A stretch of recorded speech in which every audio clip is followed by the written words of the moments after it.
they do even no one make person talk. Them say that Mayegun, that man too they talk. He too they talk. Say Mayegun diary, he they hot like pepper. But every day then they take money in bulk. Woman picking, they the street they hawk. Still them talk say make we no talk. But thank God say Mayegun don't come. So my people make you laugh. Oh yo yo, Mayegun don't come. Oh yo yo, and people make you shout. Oh yo yo, Mayegun don't come. Oh yo yo, Mayegun the command of the masses.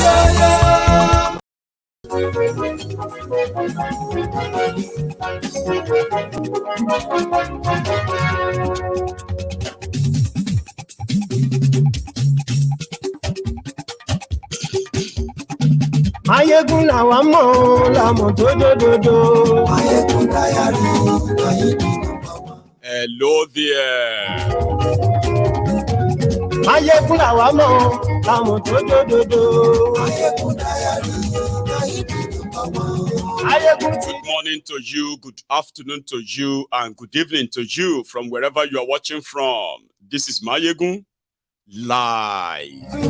Mayegun diary, Mayegun number one. Gbogbo bó ṣe ń lọ ni Mayegun já wa sí. Mayegun diary, Mayegun number one. Àṣírí ọ̀jẹ̀lú kì í bò níbẹ̀ o. Mayegun diary, Mayegun number one. Bó bá ṣe àní Thank you Mayegun so máa much wí. for joining me from wherever you are watching from. Share this broadcast. Invite your friends. Invite your not so friendly friends. Tell them, Mayegun today, it is the turn of Mary Odili. Favarism kò sí lọ́rọ̀ Mayegun. Mayegun diary, Mayegun number one. Ẹ farabalẹ̀ ṣẹ́ o kẹgbọ́rọ̀ lẹ́nu o. Mayegun diary, Mayegun number one. Àní Mayegun làwa mọ̀. What shall I say unto the Lord? Yes, Lord. All I have to say, thank you, Lord. What shall I say? Thank you, We can deliver, also we can deliver. We bow. Mayegun today, Àní ẹ̀sùn láti Mayegun today, lórí Facebook. Mayegun today, Àní ẹ̀sùn láti. Mayegun today. Don't bring chaos to Nigeria. Don't bring the roof down because you lost elections. Wherever you have litigations and you have Ironipekun as one of the defendants, they are professionals and they have done a great job, which means if you lose election, just go away. Mayegun today, Kí gómìnà kówó jẹ. Mayegun mami, Àní ẹ̀sùn láti. Mayegun today, Ọlọ́pàá ti ń darí bá. Mayegun mami, Àní ẹ̀sùn láti. Mayegun today, Aṣòfin tí ń rúfin o. Mayegun mami, Àní ẹ̀sùn láti. Mayegun today, Òwúrọ̀ olóṣèlú. Mayegun mami, Àní ẹ̀sùn láti. Mayegun today, Ọ̀jẹ̀lú ẹ̀sùn ràgì. Mayegun today, Àní ẹ̀sùn ràgì. Mayegun today.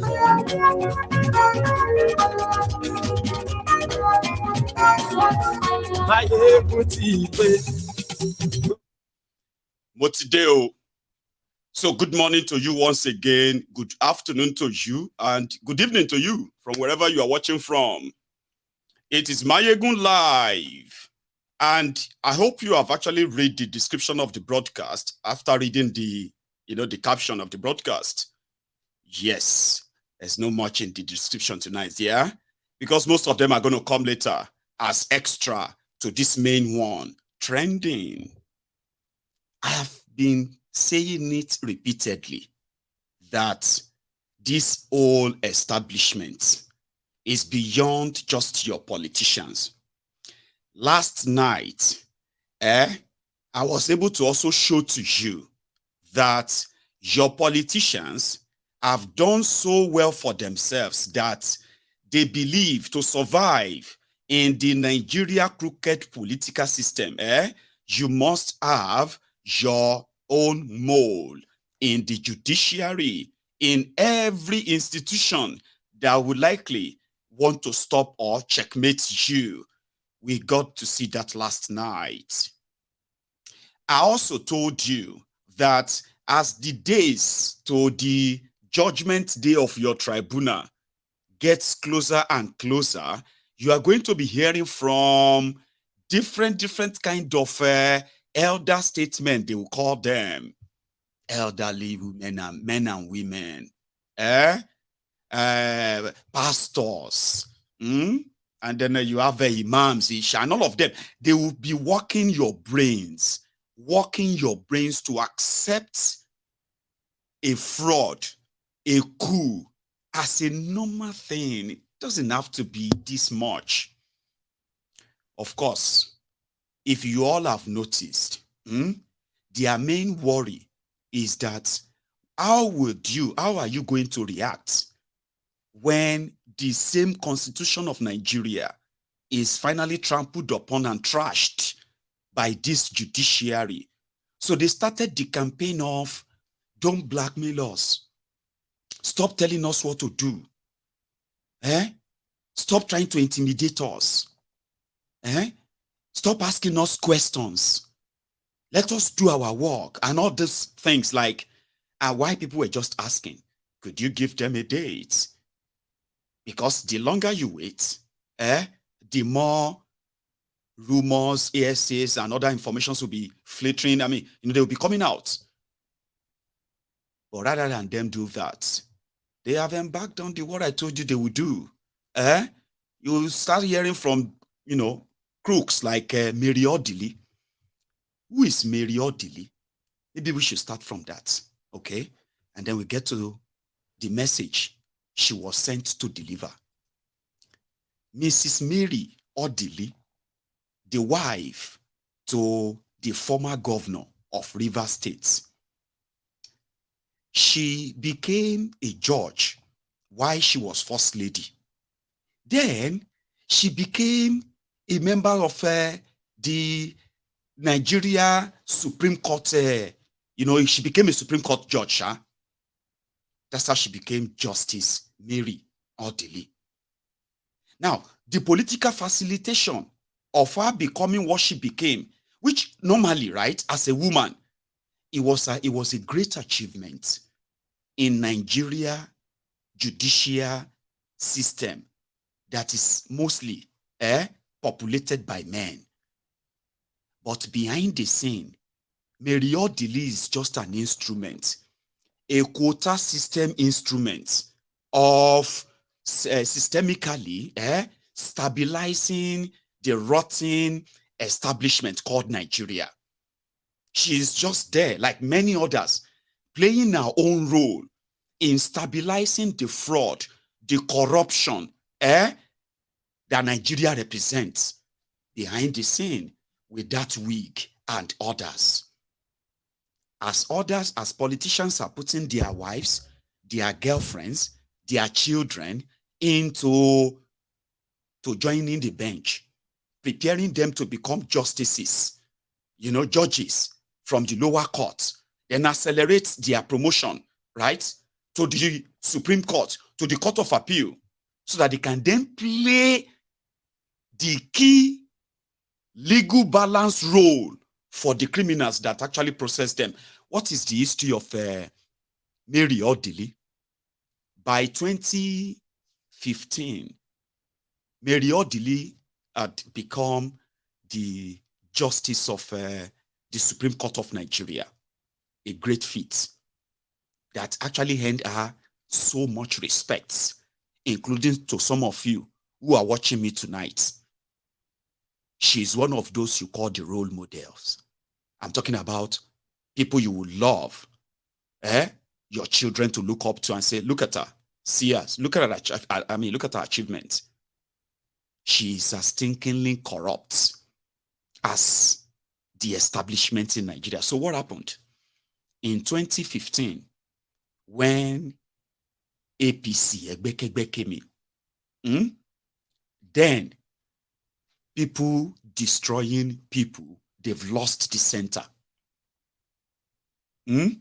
having lost the center, somehow, that puts a lot of the PDP governors at the time in serious legal dilemma. I mean, it's a change of government. Who is your person?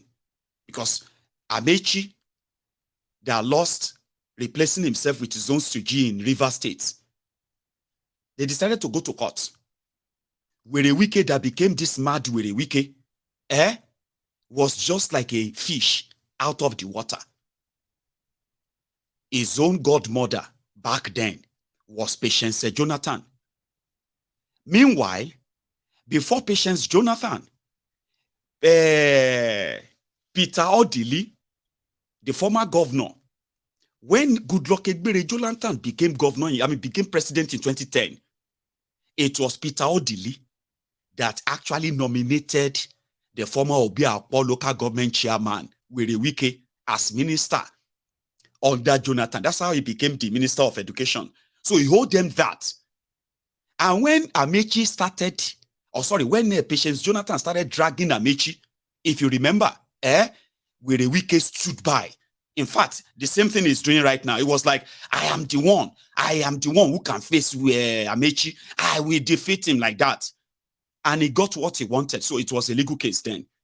Amechi having controlled the center with Buhari and all that, it was time to kind of show Werewike who was the master. That was where Mary Odili came in. Werewike became governor. For the first 6 months to 1 year, he had no peace of mind. In fact, this one is just like a rumor now, okay? There's no fact about it, that the ogogoro that Werewike has now become a liquor, like somebody who drinks a lot now. They said the frustration started the day he got sworn in. He was this robust, kind of a fresh-looking young man at the time, if you remember his image. His photo then. They say it was the pressure that he could be kicked out anytime since Jonathan's structure and everything everywhere is being uprooted. It was Mary Odili who approached the justices at the Supreme Court of Nigeria with 5 billion naira. This is a report, and a report that the reason why she didn't get so indicted was that when the report came out, she's already retired. 5 billion naira. They say she was weeping, she was crying, begging all those judges then that if anything should happen, she would become a widow. She was crying. She told them, she said, if Werewike is removed, she, Mary Odili, will become a widow because her husband will die. Peter Odili, he will die. With 5 billion naira, Werewike secured the 2015 first term. So around that time, Werewike further entrenched himself in the judicial scheme and game of power. Remember, he himself claimed to be a lawyer. His wife is also a lawyer. So somehow, it was like, you know what? If you want to succeed in this career, get your family members to become judges in Nigeria, and the rest will be done. Don't worry. Yesterday, I played you the video of Bokashua talking about this woman, the former president of the Court of Appeal in Nigeria, who gave, who gave a fraudulent judgment that they put in total political and otherwise judgment that came out of the courts and the judges that this woman approved. There are more than 680 judgments. She is supposed to be arrested. And all of those who have been given approval under her, put under probe, dead and alive. And you will get to see her. So her husband said she allowed him to encroach on her space and used that position to help all his friends, politicians, governors, this, that, at the Court of Appeal. But at the Supreme Court of Nigeria, Mary Odili was Iron Lady. The other governor that got a clearance from Mary Odili and the bribery of the Nigeria Judiciary was Ben Ayade. Ben Ayade of Cross River also gave Mary Odili 5 billion naira to bribe the Supreme Court justices of Nigeria in that same 2015-2016. All of these were among the things they've swept under the carpet. But, well, unsurprisingly, obedient are uprooting them today.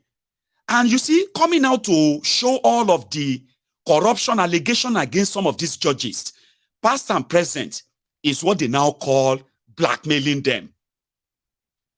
Is what they now said, you are trying to bring the roof of Nigeria down. And in her words, before I continue, Mary Odili, talking about the 2023 elections, in her words, oh, listen to them carefully, because she shows them carefully. They wrote a speech for her, kind of. They went to a gathering in one of their own usual Bonkele gatherings, and she delivered a message that actually threatens Nigerians for demanding accountability and constitutionality from the people that are saddled with the responsibility of protecting same. But guess what? Ironipekun was also fingered. He is actually so famous for bribing judges for political, election petition tribunals. No joke. In 2019 alone, those who are tracking briberies paid to Nigeria judges for political judgment alone, they tracked 9.8 billion naira.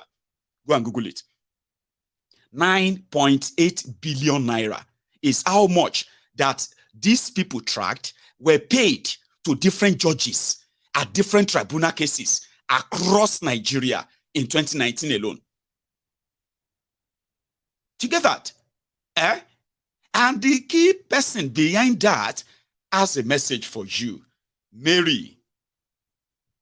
This colloquium and book launch in honor of Chief Kyari Gazama upon the attainment of 25 years as the senior advocate of Nigeria is an epochal achievement.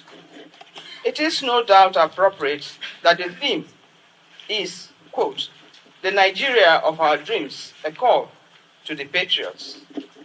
I say so in the light of the prevailing situation in Nigeria as a result of the 2023 general elections, which has generated a lot of storm, necessitating the conversation which we are about to indulge in, as there seems to be moves to throw the nation into chaos or conflagration. These may be brought about by some individuals and groups who, fanning the embers of hatred, bigotry, and tribalism, fail to see the possible outcomes of the utterances without caution that are being thrown around. It is human to feel cheated or having the short end of the stick, but one who is not declared a winner at any of the electoral contests, such emotions, however grim, does not justify bringing the roof down, the roof of our nation. The reason is simple, that in such an eventuality, that aggrieved person may not be spared, as the commotion that would ensue would be like an unguided missile which could land anywhere and upon anyone. Therefore, in ventilating our points of view and facts at the electoral tribunals or other courts, a sense of responsibility from all parties is demanded. The situation does not call for the blackmail of the judges or the posting of speculatory hypotheses, giving them such a life of their own, which run riot, and accepted by the helpless and innocent in the society as the truth. Knowing the quality of participants at this colloquium, and I'm happy, professional, those who are well equipped in litigation matters or electoral disputes. Chief Olonekweku is a master, and our Attorney General, recently sworn in. These are experts.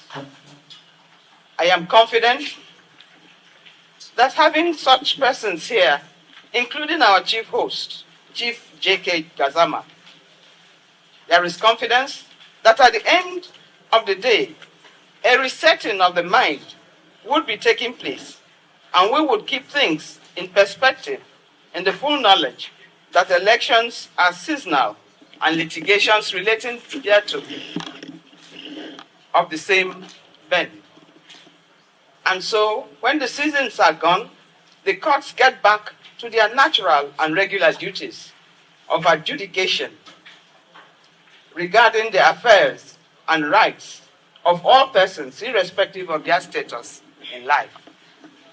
J.K. Gazama, Senior Advocate of Nigeria, has called us to this discourse, lest we forget our past, the recent happenings in our country, and the need for a restoration of the ethos and the values for which the founding fathers had set in motion as guide to all of us, young and old, irrespective of the positions we occupy in the society. We all have to get our acts together. Because she is a woman, I'm going to try my possible best to be respectful in how I am going to analyze the jargons she just spewed now. Okay? I'm going to try my best. Kindly indulge me. According to the speech that they possibly wrote for her, she started off with elections. We always have winners and losers, kind of, okay? And some group of people that does not warrant bringing down the roof of Nigeria by some group of people, because the consequences of trying to bring the roof of Nigeria down will be so huge on you that it's going to be like an atomic bomb. Okay? Like a missile. She called it missiles that nobody knows where it's going to end. Practically saying, the judiciary is not responsible, okay, for your election and all that. And whatever the decision the judiciary make is based on the ethos and the whatever laying foundation of their founding father, kind of, right? Then she went on to talk about Wole Olanipekun, Tifnumbu's lawyer at the tribunal. She went to speak also about Fagbemi, APC lawyer at the tribunal, the ongoing tribunal. She called them experts in litigation when it comes to tribunal. So according to her, they have already perfected, okay? The result of the tribunal is that Tifnumbu won the election. But if some of you are not kind of thinking that elections is seasonal, you can come back and try again next time. Okay? And the judgment is going to be the judgment anyway. And all of you who are posting, talking about social media, you are posting on, like you are posting about the judges, which means you are talking about us. You are saying things, okay? So what you are doing is that if we then say, okay, fine, this is the judgment and Tifnumbu is the winner, you are telling us, the judges, that we will be responsible for whatever happened after that. No, you will be responsible for anything that happened after that. That's what she's practically telling you. All right? She said, for those who are trying to bring down the roof, how are you trying to bring down the roof of Nigeria, by the way? Eh? There's somebody who forged and submitted fake university certificate, no primary, no secondary education. Somebody who perjured himself. Is that not against the law? Eh? Somebody who have a dual citizenship, but didn't declare it, even when the law says he has to declare them and renounce them. Is that not what the Supreme Court and all the laws should be about? So if you're asking them to kind of quote that law and do what is right, how is that bringing down the roof?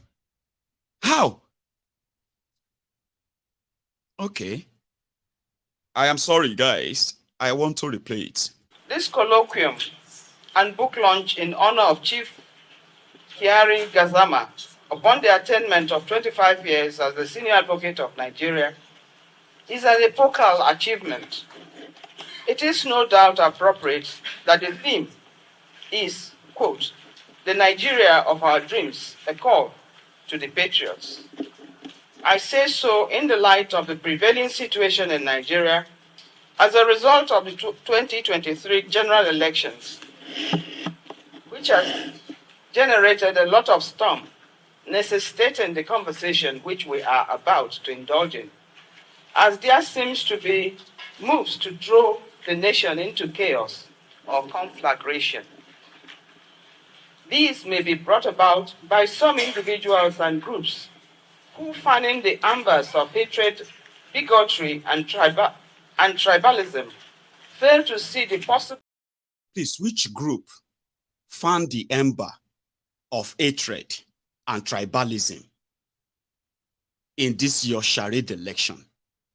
Which group of people ban another tribe from voting in an election in this your past election? Eh? Which other tribe which political group and their supporters told the Igbos to leave Yoruba land because of election? How could you then turn around that big? I mean, is that not the same thing that Confessor Wole Soyinka also did?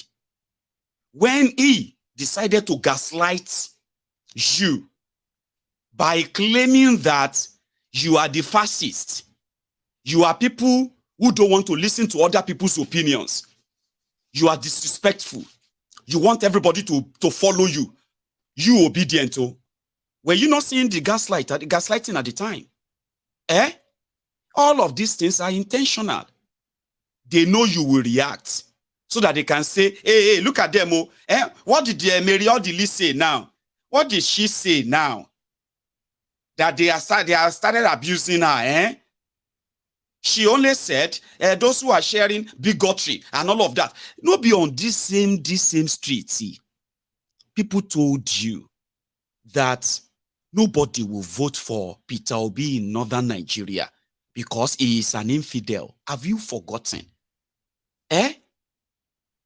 Is it not on this same your elections? But when they put it there, hate, hatred, posting, they are gaslighting you.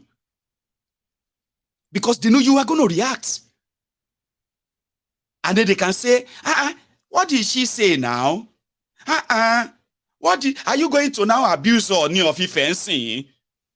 Because Ooni of Ife said, let peace reign. Oh, are you going to start abusing Kumuyi now? Why are you abusing Kumuyi now? Shebi they just advising you, ni. They are gaslighting you. That's what they are doing. Do you understand how that works? It is working your brain.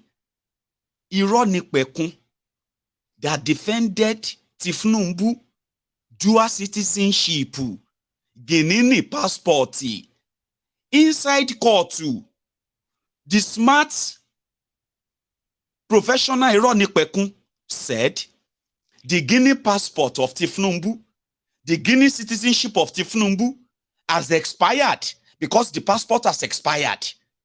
That is the professional litigant or professional litigator that Mary Odili is talking about, because everything now buy higher purchase. Eh?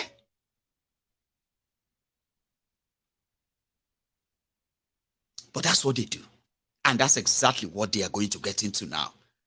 the social media is the problem. These people want to bring Nigeria down. For asking the judges to do the right thing. We must make sure we... Do you remember this video, by the way? This guy. To control the nature, the content, and direction of its own media. Government may not, because we are in a democracy, may not have the legal authority to compel a private owner of a station or of a medium how to run his or her own organization, as long as the general laws guiding such industry are complied with. So, but in a nutshell, the first thing is to create a conducive environment for media practitioners. I am one, and I said it inside the chamber. I remain one. So it's in my own personal interest, apart from professional interest, to ensure that we create that environment. Because this is a fleeting job. After my stint, I go back to my journalism. After my stint in Lagos State, I went back to my journalism and communications consultancy for 15, 16 years. So I'm part and parcel of that profession, and I will make sure that, one, the remuneration of journalists, of media practitioners, must be enhanced, must be improved upon. The general welfare of the practitioners. Two, the equipment available to practitioners at any level, whether it's print, electronic, online, wherever. Equipment must be upgraded to ensure more efficiency and efficacy of practice. Number three, attitudinal. Like I said inside the chambers, all of us in Nigeria must change our attitude to our environment. Hitherto, there was this saying that government property was nobody's property. The same attitude to government funds, resources, government money is nobody's money, so you could steal it at will or spend it frivolously and all of that. Those things are attitudinal that we need to change. So we journalists are part and parcel of the society, and we also have our own detrimental contribution to the values that have been desecrated by our own attitude. So we also need to change our attitude to our employers, to our profession, to our society, and that's where a sense of responsibility comes. So it's a question of combination of factors and variables. But one thing you can take away is that me, as a media person, the welfare and interest of the media is what happens to be. Now, when you talk about the private sector, with regard to the media, you find that you talked about the regulations abiding by the laws of the industry, but a lot of private media outfits can barely get by these days because of stringent policies.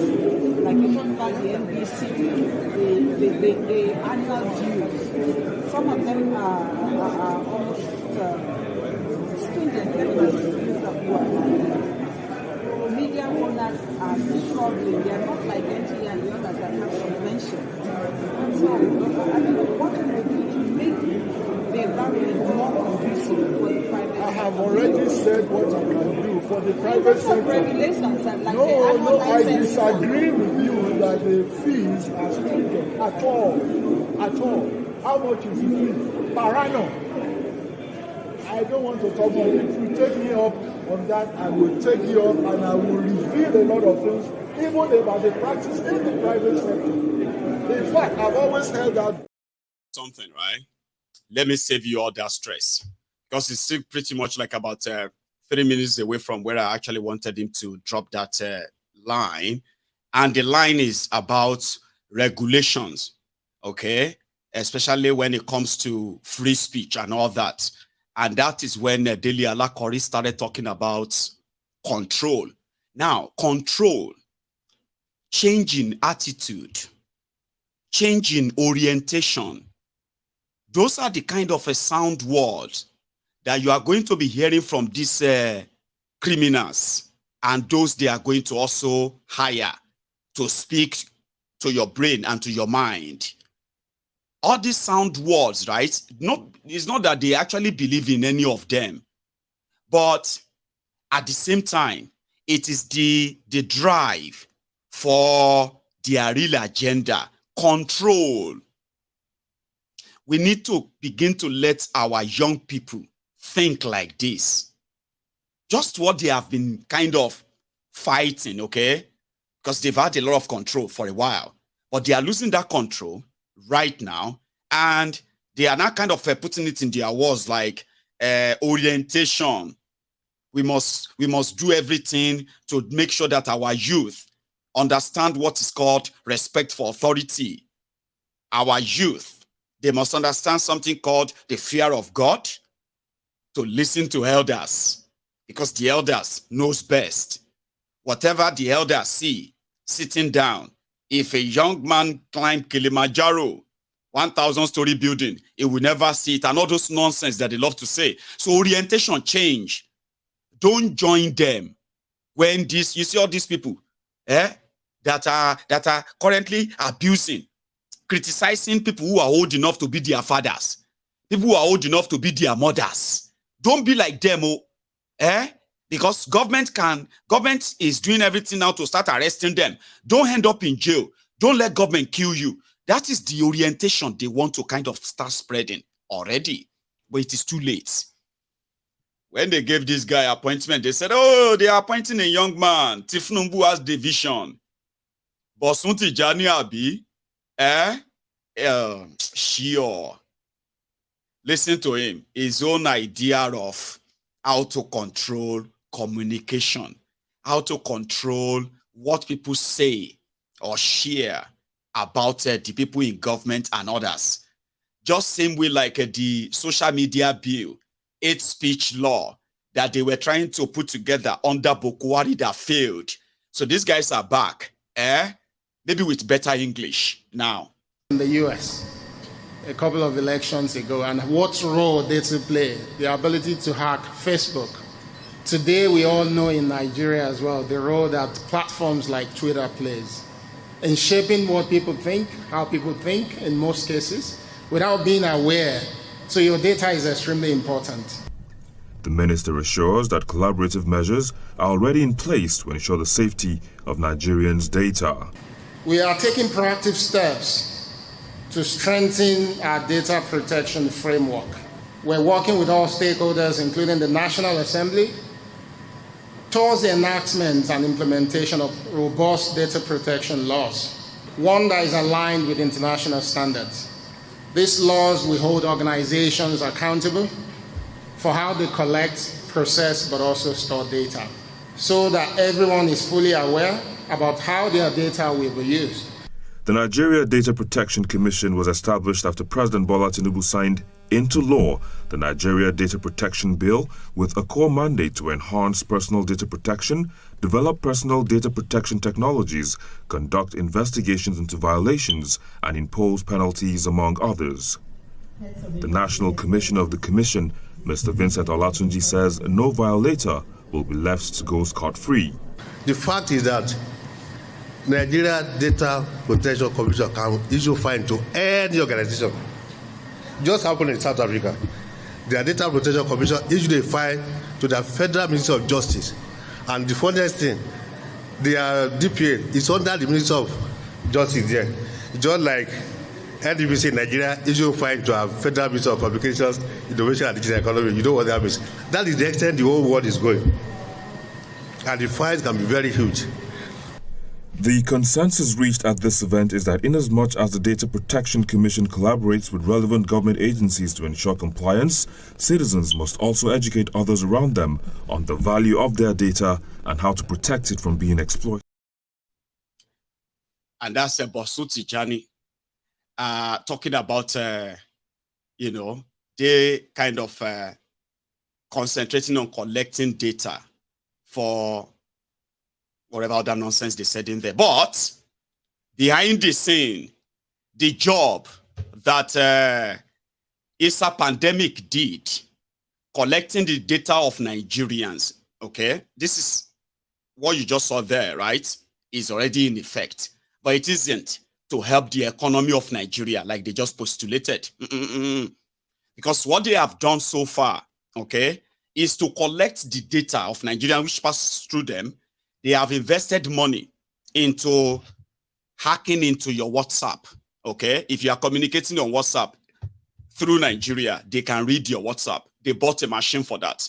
All right, they have a they have a sort of a whole building built.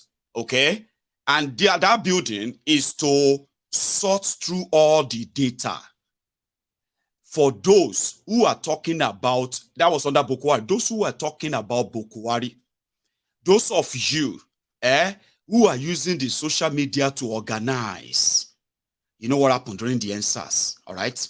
So what happened then was that as you are using the social media to kind of mobilize and organize, your data and communication and those you are interacting with, both in Nigeria and outside Nigeria, they have every one of them on their screen there as a person of interest, so they can shut your entire financial system down.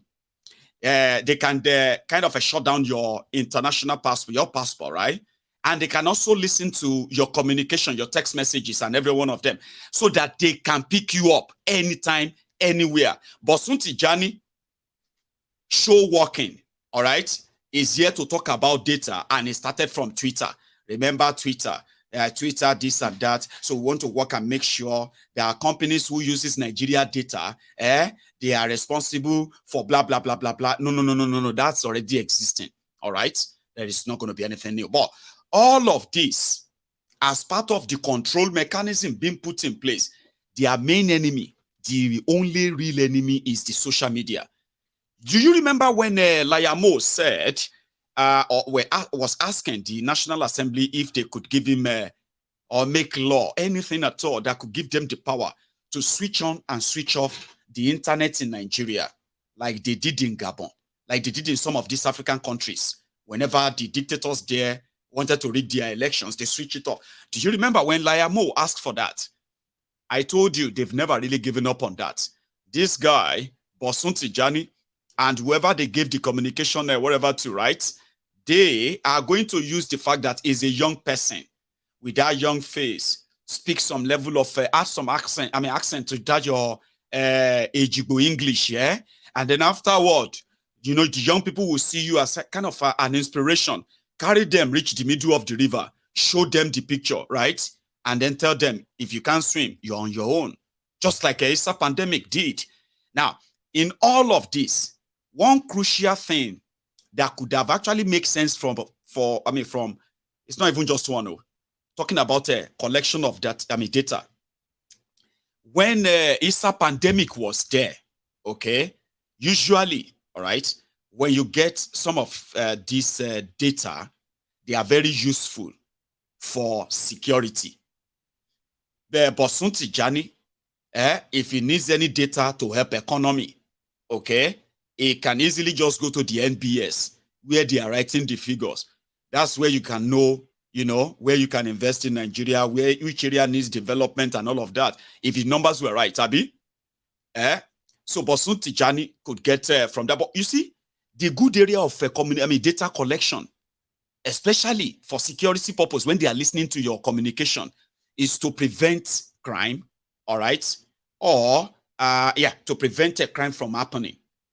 It was under these criminals. They were acquiring different sophisticated equipment to spy on Nigerians. But guess what? The terrorists in Nigeria, the kidnappers in Nigeria, they continue to make phone calls where they are using their victims' phones to make contact with their families for days, for weeks, to collect their ransom, right? And none of this information has been used by the same ISA pandemic that has been listening to those who are talking about Bokwari. If you say something about Bokwari's government then, even right now, about 28 days ago, right, using the same spy machine or spying system that they put together, not to protect Nigeria, okay, but to protect the criminals who are destroying Nigeria, right? They used that 28 days ago. They tracked the young man in Abuja. starting from what he posted on social media, a sort of a media platform, who shared in media, news about this same judiciary, okay? Fashola and the judiciary writing the judgment, all right? Fashola and the Nigeria Daura Secret Service, Abidokwe, stupid service, they use this same mechanism, the data and everything, to track down this individual within just minutes. They tracked him down, picked him up, and locked him up since then.